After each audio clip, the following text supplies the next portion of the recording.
ወዶችዬ የምወዳችሁ እንዴት አላችሁልን? በሌላ በቆንጅዬ ፊልም መተናል። ፊልሙን እንደምትወዱት እርግጠኛ ነኝ። ስለዚህ ላይክ እና ሰብስክራይብ ማድረግ እንዳይረሳ።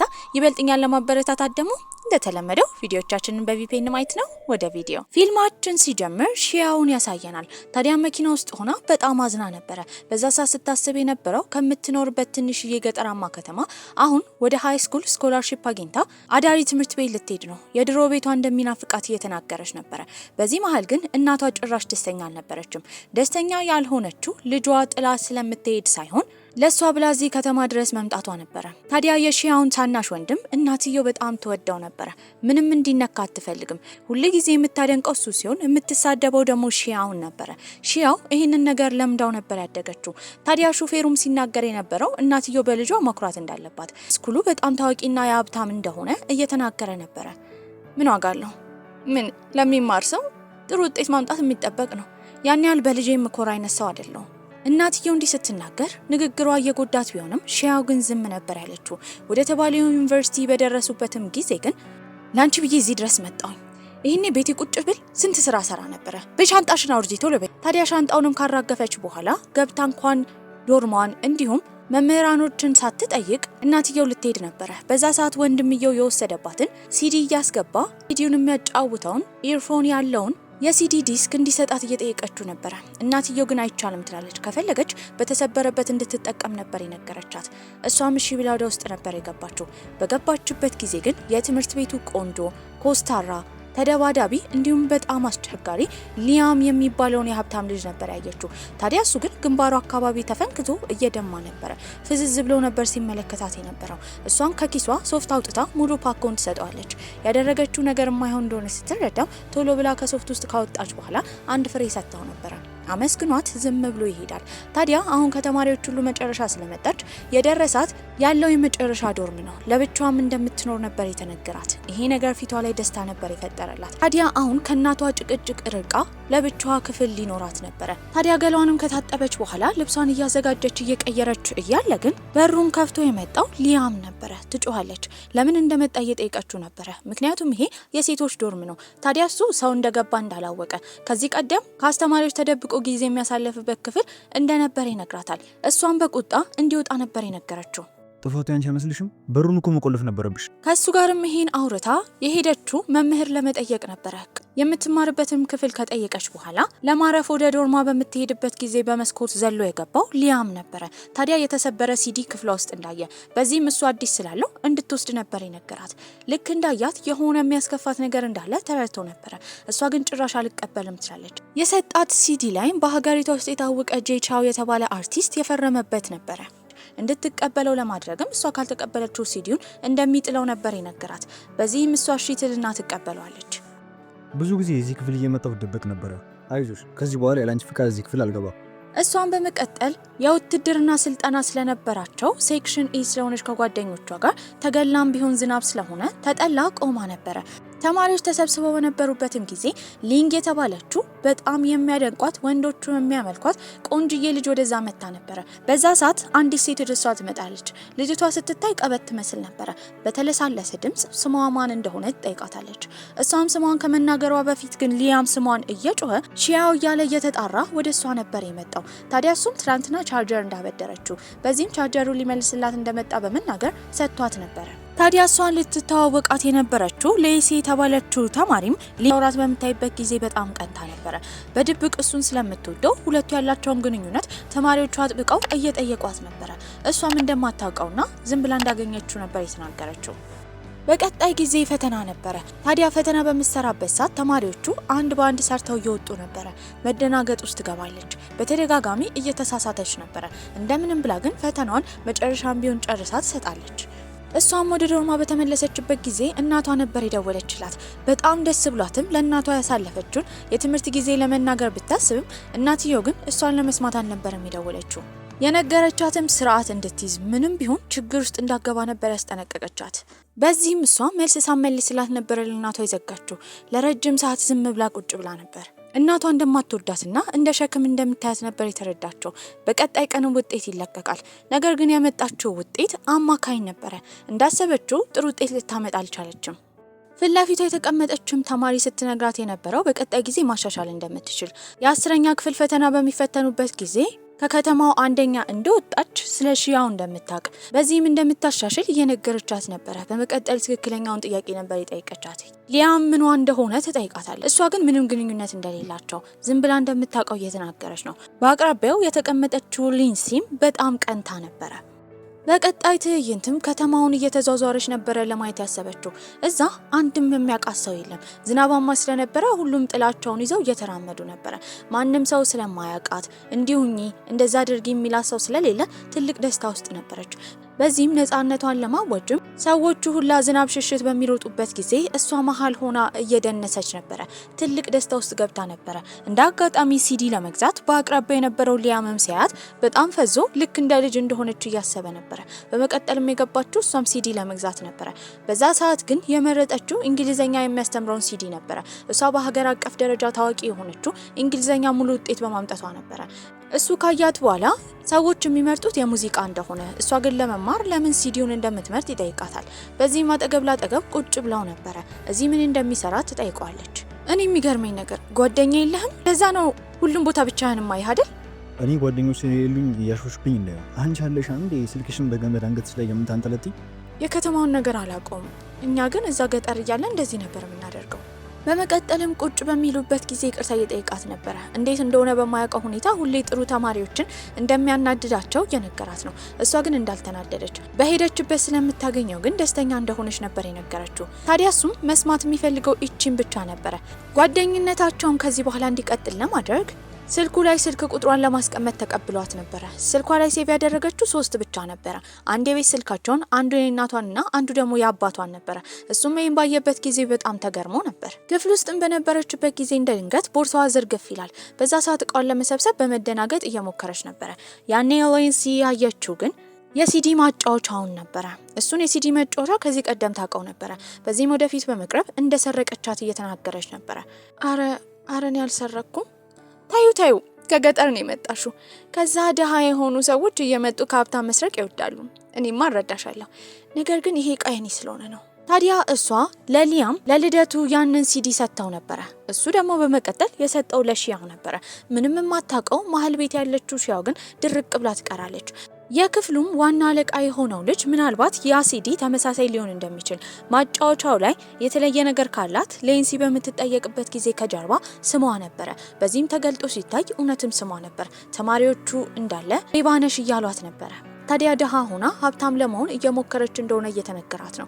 በዚህም አይኗ በእንባ ከሞላ በኋላ እየሮጠች ነበር የወጣችው። በመጣደፍም ስልክ የደወለችለት ለሊያም ነበረ። እሱም ወዲያው ካለበት በመኪና ከመጣ በኋላ ይዟት የሄደው ንጹህ አየር ወደምታገኝበት ቦታ ነበረ። እንድትተነፍስ ይነግራታል። ቦታው በጣም የሚያምር ነበረ። ታዲያ ውበቱ ቢማርካትም ሌንሲ የተናገረቻት ንግግር ጆሮዋ ላይ እያቃጨለ ነበረ። ማልቀስም ጀመረች። እሱም ይህን ባየበት ጊዜ በጣም ይደነግጥና ማን እንደዚህ እንዳስከፋት እንድትነግረውና እንደሚቀጣቸው እየተናገረ ነበረ። እንደዚህ ሆንኩበት ትልቁ ምክንያት አንተ በሰጠኝ የሲዲ ማጫወቻ አማካኝነት ነው።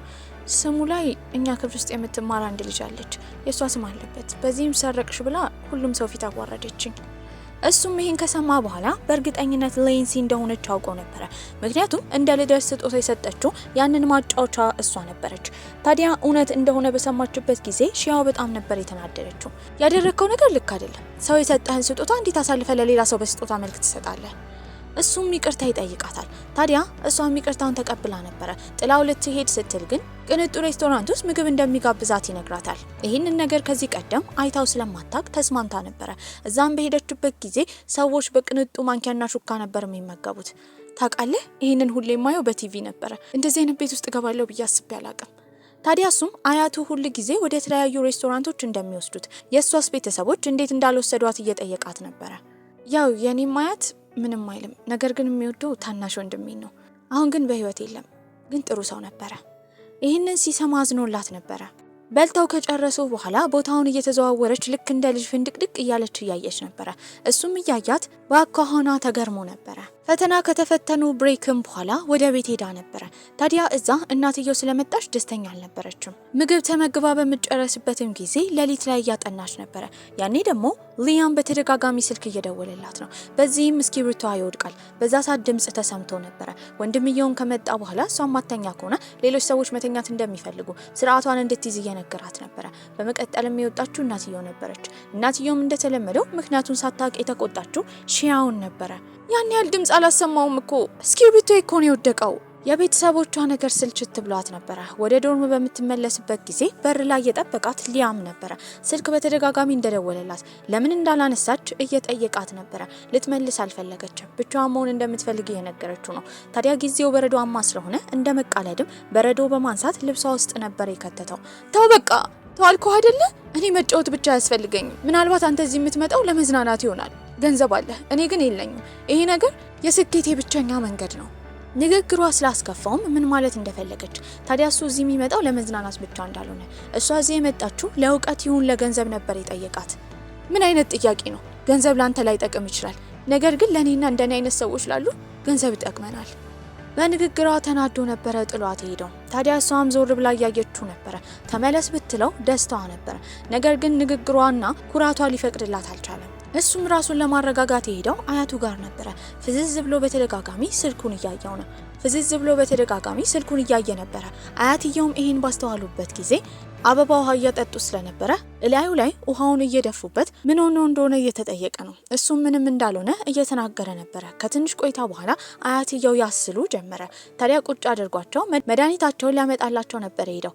እዛም አንድ ምንም የሌለው የመድኃኒት እቃ አይቶ ነበረ። በሚከፍትበት ጊዜ ውስጡ ያለው ሳንቲም ነው። ያንን ሳንቲም አያትየው ለእሱ እንዳስቀመጡለት እየተናገሩ ነበረ። ታዲያ እሱም ገንዘቡ እንደማያስፈልገው በህይወቱ የሚያስፈልጉት እሳቸው ብቻ እንደሆኑ እየተናገረ ነበረ። ታዲያ አያትየው ይህን ከሰሙ በኋላ የአባት ገንዘብ ቢሆን እንደ ውለታ ተቆጥሮ እንደሚመለስ፣ የአያት ገንዘብ ግን የሚሰጠው ከፍቅር ብቻ ስለሆነ እንዲቀበላቸው ነበር የጠየቁት። በቀጣይ ቀንም ትምህርት ቤት ውስጥ በነበረችበት ጊዜ ሺያው ጋር የመጣችው ሊንግ ነበረች። አንቺ ነሽ አይደል በከተማችን ደረጃ የእንግሊዝኛ ውጤት ከፍተኛ ያመጣሽው? በጣም አድናቂሽ ነኝ። ይህንን ስትሰማ ተደናግጣ ነበረ።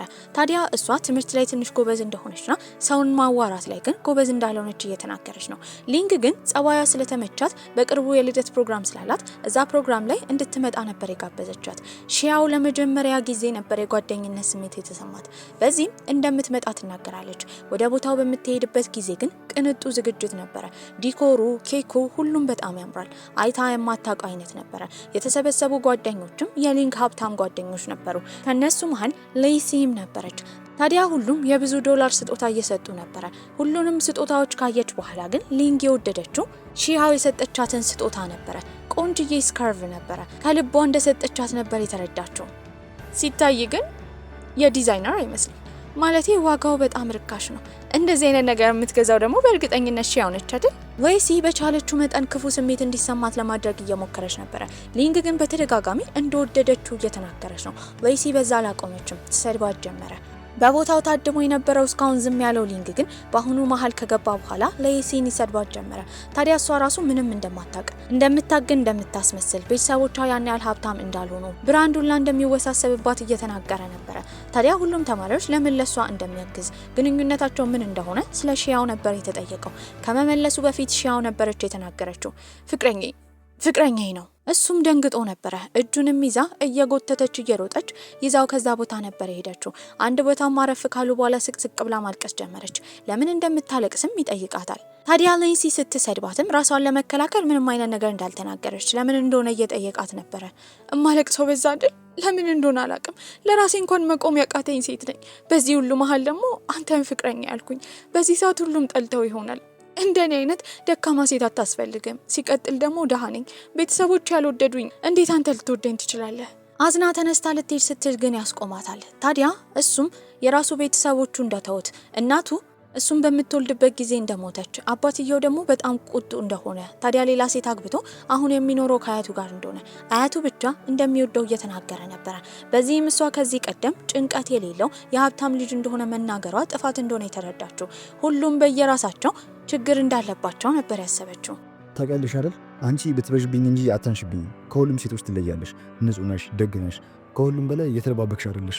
ግልጽና ራስሽን ነሽ። በሁለቱ መካከል የሆነ ነገር ተቀይሮ ነበረ። በአፋቸው አውጥተው ባይናገሩም በአይናቸው ግን ለመነጋገር እየሞከሩ ነበር። ታዲያ ይሄ ሁሉ አልፎ ጊዜው የወሰደን ወደ 2019 ነበረ። እሷም ከሲንጋፖር እየተመለሰች ነው። የሄደችውም ቀጥታ ወደ ቤት ነበረ። ታዲያ ወንድሟም ከተቀበላት በኋላ ከእናትየው ጋር እንዳትጨቃጨቅ ድራማ እንደማይፈልግ እየነገራት ነበረ። አረ መጣሽ፣ ቤተሰብ በመጨረሻ እንዳልሽ ማስታወስሽም ትልቅ ነገር ነው። እዚህ የመጣችበት ምክንያት አባቷ ስለታመመባት ነበረ። በቀጣይ ቀን እሱን ለማሳከም ሄደው ነበረ። ከተመረመረም በኋላ ወደ ቤት እየተመለሱ እያለ በኪራይ መኪና ነበረ ሲሄዱ የነበረው። እናትየውም ይህን ባየችበት ጊዜ ለቤታቸው መኪና እንደሚያስፈልግ፣ እንደዛ ቢሆን አባትየውን በሰላም ማመላለስ እንደሚቻል እያወራች ነበረ። ያኔ ይህንን የሰማችው ሺያው ነገሩ ወደ እሷ እንደዞረ ነበር የተረዳችው። ወንድሟንም መንጃ ፍቃድ እንዳለው ትጠይቀዋለች። እንዳለው በሚናገርበት ጊዜ ወደ መኪና መሸጫ ቦታ እንዲወስዳት ነበር የጠየቀችው። ወደዛም ይዟት ነበር ሄደው። አሁን ሺያው በጣም ስኬታማ ሆና ነበረ። ወንድሟን በዛ ሰዓት ፍቅረኛውን ይዞ መጥቶ ነበረ። ታዲያ ተበታትነው መኪና እያዩ ነበረ።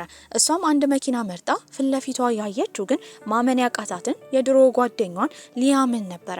ምንም ነገር መናገር አልፈለገችም። ታዲያ ሁለቱ ሊያወሩ በሚጠጋጉበት ጊዜ ግን እንደ ድንገት የወንድምየው ፍቅረኛ ከአንዲት ሴት ጋር ተጋጭታ ሴቷ እየሰደበቻቸው ነበረ። ታዲያ እሷም ለማገላገል ትሄዳለች። ምን ታካብዳለች? ቡና አይደለም የተሳስተ የደፋች። እዚህ ያለችው በሹገር ዳዲ ኃይል ነው። እሱ ይገዛላታል።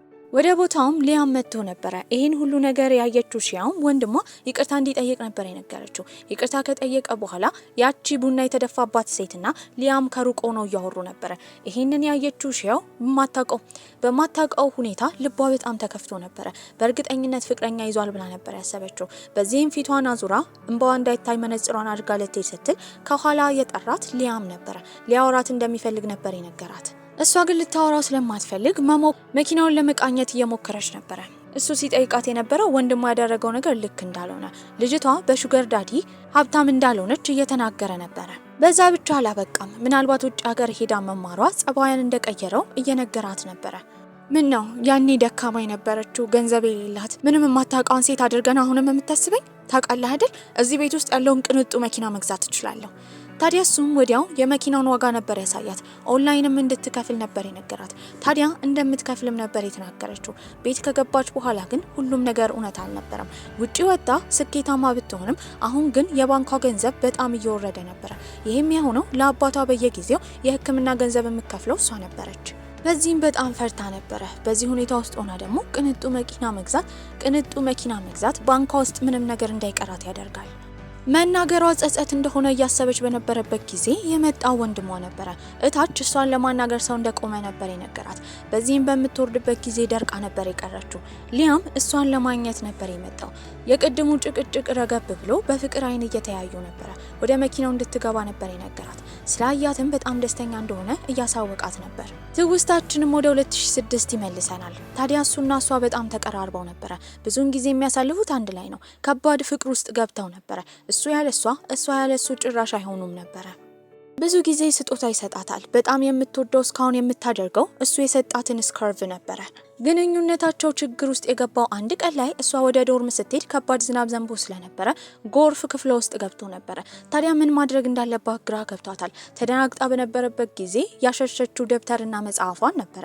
እዛ ማደርም አትችልም። በዚህም ለሊያም ስትነግረው ቅንጡ ሆቴል ነበር የወሰዳት።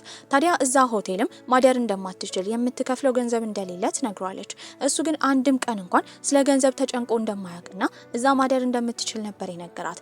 ሁለቱ እዛ ሆቴል ውስጥ ሆነው በሚያወሩበት ጊዜ ያቺ የማትረባ ሊሲ በቦታው እያለፈች ነበረ። አንድ ላይም ፎቶ አንስታቸው ነበረ። ታዲያ ወደ ክፍል ውስጥ የገባችው ሺያው ቦታው በጣም ያምር ነበረ። ፍራሹን ሁላ ስትነካው በእርግጠኝነት እዛ ክፍል ውስጥ አንዴ ለማደር የእሷን የአመታዊ ገንዘብ እንደሚሸፍን እየተናገረች ነበረ። ቁጭ ብለው ወደፊት ስለሚያደርጉት ነገር እያወሩ ነበረ። ታዲያ ሊያምም አንድ ቀን ላይ የአባቱን ድርጅት መውረሱ እንደማይቀርና እንደሚያስተዳድር እየተናገረ ነው። እሷ ደግሞ በጣም ታዋቂ የሆነ ዩኒቨርሲቲ ውስጥ ገብታ መማር እንደምትፈልግ ትናገራለች። ይህም በሰማበት ጊዜ ግን ከእሷ መራቅ ስለማይፈልግ እሷ የምትገባበት ተመሳሳይ ዩኒቨርሲቲ እንደሚገባ ቃል እየገባላት ነበረ። ሳያውቁት ካወሩ በኋላ ግን በመካከላቸው ጸጥታ ሰፍኗል። አይን ላይንም እየተያዩ ነበረ። ታዲያ መብራቱን እንዲያጠፋ ነበር የነገረችው። በመቀጠልም የቆሙት መስታወቱ ጋር ነበረ። የነሱ ክፍል ጨልሞ የውጭ ብርሃን በጣም ጎልቶ ይታይ ነበረ። ታውቃለህ ቦታው በጣም ያምራል። የሆነ የተንሳፈፈን ያህል ነው የሚሰማኝ። ታዲያ እሱ ሆቴሉ ብቻ ሳይሆን ከሷ ጋር መሆኑ ራሱ ነገሩ እንዲያምር እንዳደረገው እየነገራት ነበረ። ይሄ ጥሩ ጊዜ ነበረ። ችግሩ የመጣው በቀጣይ ቀን ነው። ያ ፎቶ ከተለቀቀ በኋላ ሆቴል ውስጥ ሆና ከሊያም ጋር እንዳደረች፣ ታዲያ ሌላ ነገር እንዳደረገች እየተወራባት ነበረ። ወደ ትምህርት ቤት ስትሄድ እናቷ ፊቷ ቀይ ሆኖ ተናዳባት ቁጭ ብላ ነበረ። ታዲያ ለትምህርት ቤቱ እንደሷ አይነት ሴት እንደማትመጥን ርዕሰ መምሩ እየተናገረ ነው። እናትየው ምንም ምክንያት ሳትሰማ ቀጥታ ሄዳ በጥፊ ነበር የመታቻት። ደጋግማ በጥፊ ትመታታለች። አስጠንቅቄሽ ነበር አይደል? ከችግር እንድትርቂ አስጠንቅቄሽ አልነበረ? እንደዚህ ክብረ ቢስ የሆነች ልጅ ነው የለችኝም። በዚህ ሰዓት ለእናቷ ለማስረዳት እየሞከረች ነው። እናትየው ግን ልትሰማት ፈቃደኛ አልነበረችም። ታዲያ እኔ ነገሩን በአይኗ ለማየት ያሰበችው ሌሲ ከመጣች በኋላ እንደ ድራማ ቆማ እየተመለከተች ነው። ይሄን ሁሉ ነገር ያደረገችው እሷ እንደሆነች የተረዳችው ሺያውም እሷን በጥፊ ከመታቻት በኋላ ነበረ እየሮጠች ሄደችው። ታዲያ እዛ ትምህርት ቤት እንደማትማርና እንደምትዘዋወር እናትየው ተናግራ ነበረ። እሱ ነገሩን ለማስረዳት እንኳን አልመጣም ነበረ። ታዲያ በቀጣይ ጊዜም ወደ ሌላ ትምህርት ቤት ትዘዋወራለች። ትምህርት ቤቱ ከቀድሞ ትምህርት ቤቷ በጣም የተለየ ነበረ። ታዲያ ተማሪዎች የሚያዘወትሩት ጨዋታና ወሬ ላይ ነበረ። ማንም ሰው ጥናት ማጥናት አይፈልግም። ታዲያ እሷ የአስተማሪ ቡችላ እንደሆነች ይወራባት ነበረ። አንድ ቀን ላይ የክፍሉ አንደኛ ሲወጣ የነበረው ልጅ እሷ ጋር ከመጣ በኋላ አንድ ጥያቄ እንድትሰራና ሁለቱ እንዲወዳደሩ ነበር የጠየቃት። እሷን በቀላሉ ነበረ ውድድሩን ያሸነፈችው። የድሮ ትምህርት ቤቷ ውስጥ ስንተኛ እንደምትወጣ ይጠይቃታል። እሷም ውጤቷ አማካኝ እንደሆነ ትልቅ እንዳልሆነ ነበር የተናገረችው። ልጁም ይሄን ከሰማ በኋላ በዚህ አይነት እዛ ትምህርት ቤት የመማር ምንም አይነት እድል እንደማይኖረው እሷ ካሸነፈችው ከሷ በታች እንደሆነ ነበር የተናገረው። ከትንሽ ቆይታ በኋላ ግን እሷን ለማግኘት የመጣው ሊያም ነበረ። ትምህርት ቤቱ ስለምን እንደመጣ እንኳን መጠየቅ አልፈለገችም። ተነስታ ልትሄድ ስትል ያስቆማታል። ታዲያ እሱ መሬት ላይ ነበር የወደቀው። እግሩን ወለም ብሎት ነበረ። ይህም የሆነው አባቱ ስለደበደበው እንደሆነ፣ በሰዓቱም ያልመጣው አባቱ በር ቆልፎበት እንደሆነ ነበር የነገራት። ታዲያ ባልተገባ መልኩ እንዳናገረችው በመረዳትም ስቅስቅ ብላ ነበር ያለቀሰችው። በሱ ምክንያት የወደፊት ህይወቷን ማበላሸት እንደማይፈልግ፣ ከፈለገች ልትርቀው እንደምትችል ነበር የነገራት። ያኔ የተፈጠረውን ክስተት እንዳለ የራሱ ጥፋት እንደሆነ አምኖ ነበረ። እሷም ወደ ቤት ትመለሳለች። ቤተሰቦቿን ለማናገር ቆርጣ ተነስታ ነበረ። ታዲያ ወደ ድሮ ትምህርት ቤት መመለስ እንደምትፈልግ ነበር የተናገረችው። እናትየው ግን ጭራሽ አይቻልም ነበር ያለቻት። ታዲያ እዛ ትምህርት ቤት ለመግባት ብዙ እንደለፋች፣ ባላጠፋችው ጥፋት ደግሞ ተባራ መቅረት እንደሌለባት፣ መግባት የምትፈልገው ትላልቅ ዩኒቨርሲቲዎች ውስጥ ስለሆነ ከዛ ትምህርት ቤት መመረቅ እንዳለባት እየተናገረች ነበረ። አታፍሪም? እዛ ልመለስ እያልሽ ነው? እዛ ስትገቢ በእርግጠኝነት ያሾፉብሻል፣ ተማሪዎች ያገሉሻል። ወሬውን ትችዋለሽ? እማዬ ምንም እኮ አላደረኩም። እኔ እኮ ለማስረዳት ሞክሬ ነበረ። ያኔ ግን አፍሽን ነበር የለጎምሽው። በሁሉም ሰው ፊት ምንም እንዳላጠፋሽ መናገር ትችይ ነበረ። ምንም ቢሆን ግን የእናቷን ቁጣ ለማሸነፍ ነበር ያሰበችው። ከተንበረከከች በኋላ እዛ ትምህርት ቤት እንድትገባ እንድታደርጋት ትለምናት ጀመረ። እናትየውም ልጇን በዚህ አይነት ሁኔታ ማየት አልፈለገችም ነበረ። እያመነታችም በደንብ ካስጠነቀቀቻት በኋላ እዛ እንደምትገባ ትነግራታለች። በቀጣይ ቀንም እዛ ትምህርት ቤት ገብታ ነበረ። ወሬው ሁሉ ግን ስለሷ ነበረ።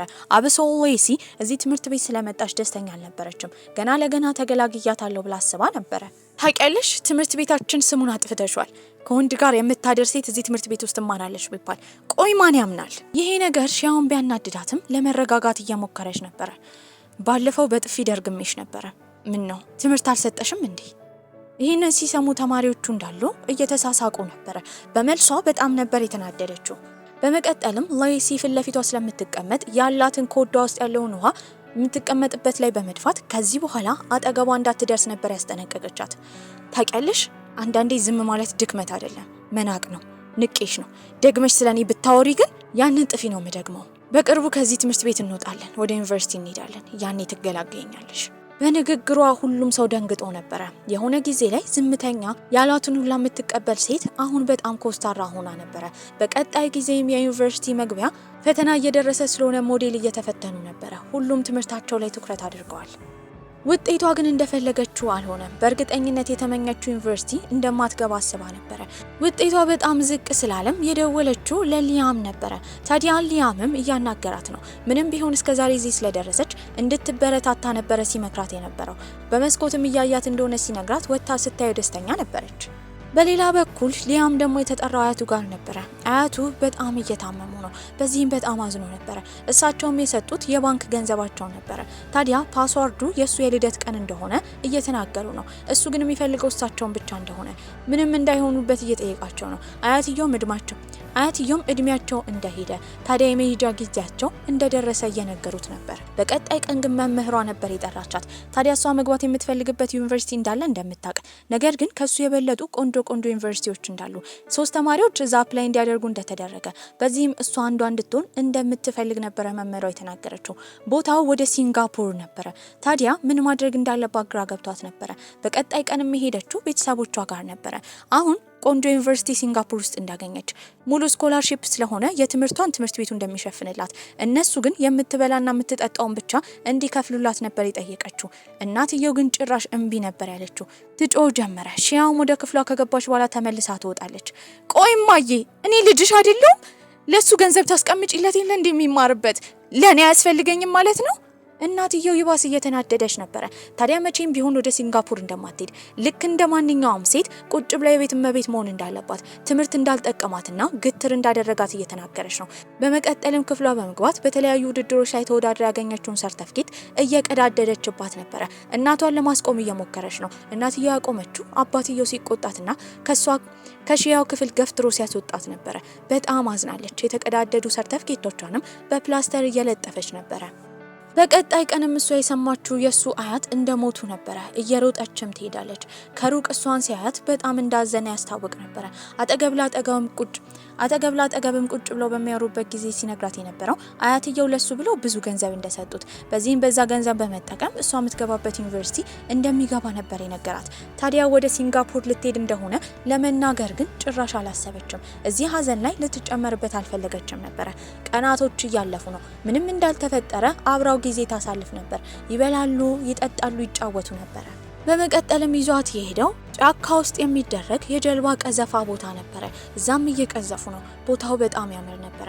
ታዲያ የነገራትም ነገር ይህን ቦታ እንድታጣጥመው ወደ ውጭ ሀገር ስትሄድ እንደማታገኘው ነበር የነገራት። በዚህም የተረዳችው ወደ ሲንጋፖር ልትሄድ እንደሆነ ቀድሞ እንዳወቀ ነበር። አዎ ጥለሽኝ እንደምትሄጂ ያውቅ ነበረ። ነገር ግን ከአንቺ አፍ እስኪወጣ እየጠበኩ ነው። ቆይ ግን ያሰብሽው ሳትነግሪኝ ጥለሽኝ ልትሄጂ ነበረ? እሷም አይኗ ላይ እንባ ይታይ ነበረ። እያለቀሰችም ቢሆን ታዲያ ምንም ማድረግ እንደማትችል እየነገረችው ነበረ። እሱም ከዚህ በኋላ ሊይዛት እንደማይፈልግ፣ ማደግ፣ ስኬታማ መሆን የሷ የድሮ ምኞቷ እንደሆነ፣ ከዛ ሊያስተጓጉላት እንደማይፈልግ፣ ነገር ግን ግንኙነታቸው በእርግጠኝነት መቀጠል ስለማይችል ድጋሚ መገናኘታቸውን ለዕጣ ፋንታ ከተዉ በኋላ እንዲለያዩ ነበር የነገራት። ሁለቱም ስቅ ብለው እያለቀሱ ነበረ። ለረጅም ሰዓት በእንባና በዝምታ ታጅበው እየተያዩ ነበረ። በዚህ ነበር የተለያዩት። ታዲያ አሁን ወደ 2019 በምንመለስበትም ጊዜ እሱ መኪና ውስጥ ሆና ድሮ ያሳለፉትን ነገር እያስታወሰች ነበረ። እሱም አብሯት በትውስታው መሀል እየሳቀ ነው። ልክ እንደ ድሮ ከሱ ጋር ጊዜ ስታሳልፍ ደስተኛ ነበረች። እርስ በርስ እንደተነፋፈቁ እየተነጋገሩ ነበረ። በቀጣይ ቀንም የአባቷ የምርመራ ውጤት ስለደረሰ እሱን ለመስማት በሄዱበት ጊዜ አባትየው ከባድ ካንሰር እንዳለበት፣ ታዲያ ካንሰሩ ደግሞ ሰርጀሪ እንደሚያስፈልገውና የሰርጀሪው ወጪ በጣም ብዙ እንደሆነ ነበር የሰማችው። ግራ ትጋባለች። ምን ማድረግ እንዳለባት አታውቅም ነበረ። ወንድምየውም ሆኑ እናትየው ከሷ ነበረ ገንዘብ የሚጠብቁት። በዚህም መጀመሪያ ማድረግ ያለባት አባቷን ለማሳከም ጊዜ ስለሚያስፈልጋት ሲንጋፖር ወደምትሰራበት መስሪያ ቤት ደውላ ትንሽ ቀን እንዲያራዝሙላት እረፍቷን ነበር የጠየቀችው። እነሱ ግን አይቻልም ይሏታል። ታዲያ ኮፒ ለማድረግ ወረቀት አስገብታ ነበረ። ፕሪንተሩም ተፍቶባት ነበረ። በዛ ግራ መጋባት ውስጥ ሆና ቁጭ ብላ መሬት ላይ እየለቀመች ነበር ወረቀቱን። ያኔ ሊያግዛት የመጣው ሊያም ነበረ። ልክ ስታየውም ጠንካራ ለመሆን እየሞከረች ነበረ። እሱ ግን ዝም ብሎ ነበር ያቀፋት። ታዲያ ሲያቅፋት ምቾት ስለተሰማት ስቅ ብላ ታለቅሳለች። እንድትረጋጋ እየነገራት ነበር። መኪና ውስጥም ከወሰዳት በኋላ እዛ ተኝታ ነበረ። ከእንቅልፏ የነቃችው እሱ መኪና ውስጥ ሆና ነው። እሱ ደግሞ ውጭ ሆኖ ስልክ እያወራ ነበረ። እሱ በዛ ሰዓት ለተለያዩ ዶክተሮች እንዲሁም ሆስፒታሎች እየደወለና ቀጠሮ ለማስያዝ እየሞከረ ነበረ። ታዲያ እሷም ወደ ታች ትወርዳለች። እንዳዘነላት ገብቷት ነበረ። የሚያደርገውንም ነገር ስለሰማች ለሁሉም ነገር ታመሰግኗለች። እሱም ምንም ማለት እንዳልሆነ ነበር የነገራት። ታዲያ እየተራመዱ ባህር ዳርቻው ጋር እያወሩ እያለ ከዚህ በኋላ ህልሟ ምን እንደሆነ ነበር የጠየቃት። ህልሜማ በምኖርበት ጊዜ እንዳለ አንተ አጠገቤ እንድትነቃና ሁሌ ከእንቅልፌ በምነቃበት ጊዜ ጧት አንተ ማየት ፈልጋለሁ። ይሄንን ስትናገር በጣም ደንግጦ ነበረ። ለረጅም ጊዜያት እሷን አግኝቶ እንደዚህ አይነት ንግግር እንድትነግረው መስማት ትልቅ ፍላጎት ነበረው። እሱም ከዚህ ንግግሯ የተረዳው ልክ እሱ እንደሚወዳት እሷን መልሳ እንደምትወደው ነበረ። ያው ማለቴ አሁን ዋጋ የለውም ፍቅረኛ አለህ አይደል? እሱም በመረጋጋት የነገራት ያን ቀን ያየቻት ሴት ፍቅረኛው እንዳልሆነች ያጎቱ ልጅ እንደሆነች ነበር የተናገረው። ይህንን ነገር በመስማቷ ፍቅሯንም በመናገሯ ልቧ ላይ ያለው ትልቅ ሸክም እንደተላቀቀ ነበር ያየችው። በቀጣይ ቀንም ሊያም ለአባትየው የሚሆን ቆንጆ ዶክተር አግኝቶለት ነበረ። ታዲያ ቪአይፒ የተባለ የሆስፒታሉ ክፍልም አባትየው እንዲገባ አድርጎታል። በዚህ እንክብካቤው እናትየው ሁላ ተደማ ነበረ። ታዲያ እሷንም ስትጠይቃት የነበረው ሊያም ማለት ድሮ ሲወዳት የነበረው ልጅ እንደሆነ ትጠይቃታለች። ሺያው ግን ምንም መመለስ አልፈለገችም ነበረ። ከቀናት በኋላ ሰርጀሪው በተሳካ ሁኔታ አልቆ ነበረ። ታዲያ አባቷም ቁጭ ብሏል። በዚህም ሲነግራት የነበረው በጣም እንደሚኮራባት ነበረ። እሷ ላይ ሸክም ስለሆነ ይቅርታ ይጠይቃታል። በሱ ምክንያት ገንዘቧን ሁላ እንደጨረሰች እየነገራት ነበረ። በመጪው ህይወቷ ጥሩ ነገር እንዲገጥማት እየተመኘ ነበረ። አባቴ ቢሆን ብዬ የምመኘው አይነት ሰው ነህ። ለኔ ብዙ ነገር አድርጋል። ታምንብኝም ነበረ። ባንተ ጥንካሬ ነው እኔም የጠነከርኩት። ስቅስቅ ብላ እያለቀሰች ነው። ታዲያ ያኔ ከአባቷ ጋር የምታወራበት ያ ቀን የመጨረሻ ቀን ነበረ። በቀጣይ ቀንም አባቷ አርፎ ነበረ። በዚህም ከባድ ሀዘን ውስጥ ነበር የገባችው። ታዲያ የቀሩ የሆስፒታል ክፍያዎች ነበረባት። ያንን የሆስፒታል ክፍያ ግማሽ አድርጋ ከወንድሟ ጋር መክፈል እንደምትፈልግ ትናገራለች። እናትየው ግን እየጮኸችባት ነበረ። ያኔ ይህንን ያየው ወንድሟ ከዚህ በኋላ እሷ ላይ ሸክም መሆን ስለማይፈልግ አባትየው ለሱም አባቱ እንደነበረ ታዲያ ግማሽ አድርገው ገንዘቡን እንደሚከፍሉ ነበር የተናገረው። ያኔ እናትየው ዝም ነበር ያለችው። ክፍሏ ውስጥም ሆና በቀጣይ ጊዜ ወደ ሲንጋፖር መሄዷ ስለማይቀር ልብሷን እያዘጋጀች እያለ ወንድምየው ነበር ወደ እሷ የመጣው። እሱም በማዘን እንደምትጠላው ይጠይቃታል። እሷ ግን እንደማትጠላው ምንም ቢሆን ታናሽ ወንድሟ እንደሆነ ታዲያ የሚያናድዳት ግን እናትየው በሁለቱ መካከል ገብታ ማበላለጧ እንደሆነ ትናገራለች። ታዲያ ወንድሟም ሲነግራት የነበረው እናቷ በጣም እንደምትወዳት ነበረ። በዚህም አንድ ሳጥን አምጥቶ ይሰጣታል። ታዲያ ሳጥኑ ላይም የተለያዩ ወረቀቶች ነበሩ። እናትየው ላሚኔት አድርጋ እሷ የደረሰችበት ስኬትን የሚያሳዩ ጋዜጣዎችን እንዳለ ቆራርጣ ስለ ልጇ የሚያሳየውን ነገር እንዳለ ቆራርጣ አስቀምጣ ነበረ። እሱ ብቻ ሳይሆን ከዚህ ቀደም የቀዳደደቻቸውን የእሷን ሰርተፍኬቶች እንዳለ በፕላስተር ጠግና ላሚኔት አድርጋ አስቀምጣ ነበረ። በዚህም የተረዳችው እናትየው ፍቅሯን የምትገልጽበት መንገድ እንደሆነ እንጂ እንደማትጠላት ነበረ። ታዲያ ለወንድሟም ያንን ሳጥን እንዳየች ለእናትየው እንዳይናገር ትነግሯለች። እሱም በዚህ ሀሳብ ተስማምቶ ነበረ። ለስራም ግድ ወደ ሲንጋፖር መሄድ ነበረባት። ለመጨረሻ ጊዜ ያገኘችው ሊያምን ነበረ። አሁንም ደግሞ እንዲገናኙ እድላቸውን የሰጡት ለእጣ ፋንታ ነበረ። ከመሄዷን በፊት ጥብቅ አድርጎ ያቅፋታል። መለያየት ላይ ጎበዝ ስላልሆነ ኤርፖርት ሊሸኛት እንደማይመጣ ነበር የነገራት። በዚህም በጆሮዋን ያንሾካሾከው እንደሚወዳትና እንደምትናፍቀው ነበረ። በጣም ትናፍቅኛለሽ። እሷም ወደ ሲንጋፖር ትሄዳለች። ታዲያ ብዙ ጊዜያቶችም አልፈው ነበረ። በስራዋ በጣም ስኬታማ ሆናለች። ደስተኛ ሆና ነበረ። ምንም ቢሆን ግን ሊያም ስለጎደለ እሱ ባለመኖሩ የጎደለውን ቦታ ማሙላት አቅቷት ነበረ። በዚህም ሙሉ ለሙሉ ስራዋን ለቃ ጠቅልላ የሄደችው በድንገት ወደ ቻይና ነበረ። እሱንም ለማግኘት ትሄዳለች። ታዲያ ሲያያት በጣም ደንግጦ ነበረ። ያው እንግዲህ ምን ላድርግ፣ ስራዬን ለቅቄ ካንተ ጋር ለዘላለም ለመሆን መጥቻለሁ። የምትናገረውን ነገር ማመን ከብዶት ነበረ። ከአይኑ ብዙ እንባዎች እየፈሰሱ ነው። ታዲያ በጣም ትልቅ ደስታ ውስጥ ገብቶ ነበረ። በዚህም ያቅፋታል። ከዚህ በኋላ የትም እንደማትሄድ ቃል እየገባች ነው። እሱም በበኩሉ አግብቷት ብዙ ልጆች እንደሚኖራቸውና ለዘላለም ደስተኛ ሆነው እንደሚኖሩ ቃል እየገባላት ነበረ። በዚህ ቆንጆ አስተላለቅም ይሄ ምርጥ ፊልማችን እዚህ ላይ አብቅቷል። ደህና ቆዩልኝ።